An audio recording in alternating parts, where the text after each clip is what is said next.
Hi everyone, Angie here. I have for you today a painting and a story. The painting is the first one that I did after my heart attack.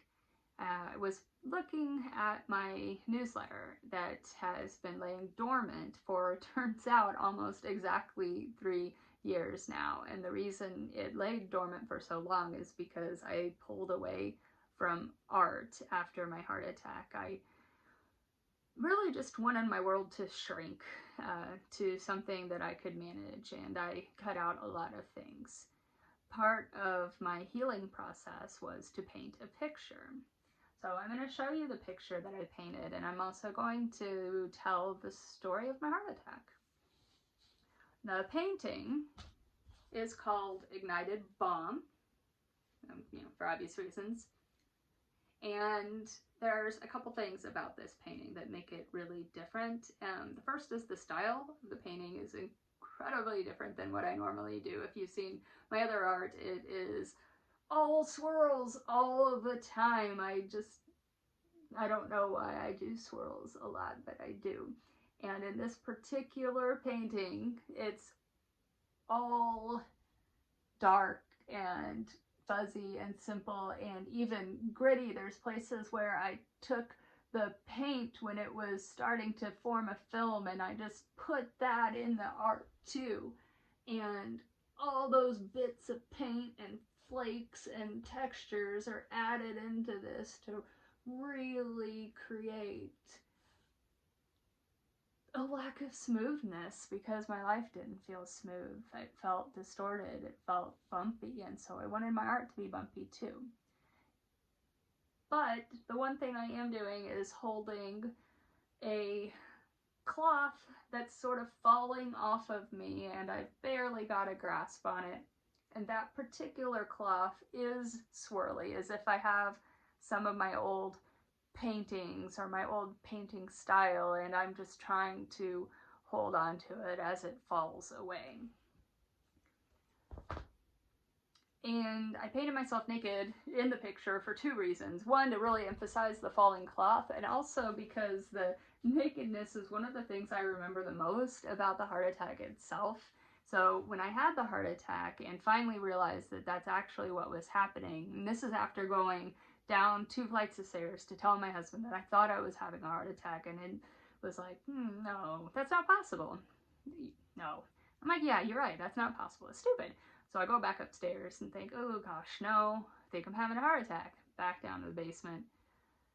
Then we decide to go to the hospital. By the time I get to the hospital, I'm having all the normal symptoms of a heart attack, whereas when it first started, really I just was struck with this impending sense of doom, a tightness in my chest, and I got really hot, really fast, sweaty hot, like the hot you get when you're sick with the flu hot. Like you're clammy and cold but hot at the same time.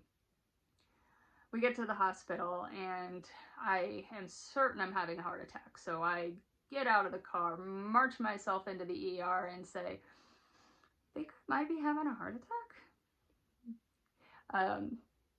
I punctuate that with vomiting and collapsing on the floor. So they carry me off and wheel me back into the emergency room where they strip me naked and start shaving my private parts.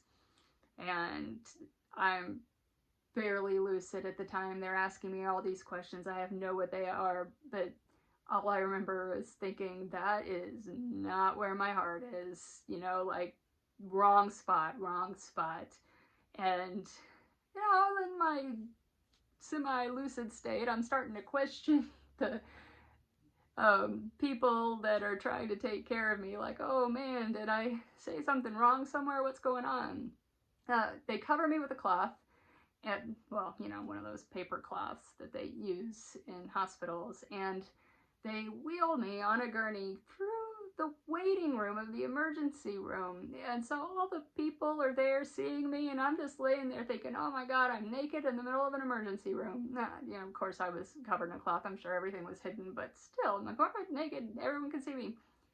They wheel me back, and I do remember the cardiologist introducing himself to me. His name was Dr. Hollis, and at that point, I'm pretty sure I didn't say it out loud, as I am not a cat. Oh my god, I'm not a cat. They've made a huge mistake. So what you have to realize is that my vet's name was Dr. Hollis, and so as soon as he said Dr. Hollis, I immediately thought of my vet and panicked. But, you know, they calmed me down. I'm sure I didn't say it, and they probably just thought I was nervous about getting a heart catheterization, which actually was kind of interesting. I could see it all happening on the screen. I was awake for all of it.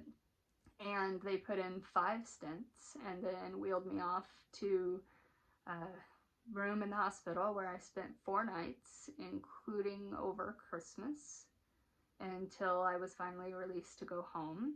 I was in heart failure for about 8 months before I finally came out of it. I still don't have full heart function, and I will never regain it all, but it's okay because I can do pretty much everything I want to do, and also I have a really good excuse for not doing things if I don't want to do them. And now, 3 years later, I'm ready to reactivate my artist newsletter, start sending out emails to my 12 subscribers who probably have no idea who I am, and start sharing my art once again. So I hope you enjoyed looking at my ignited bomb and hearing my story of my heart attack.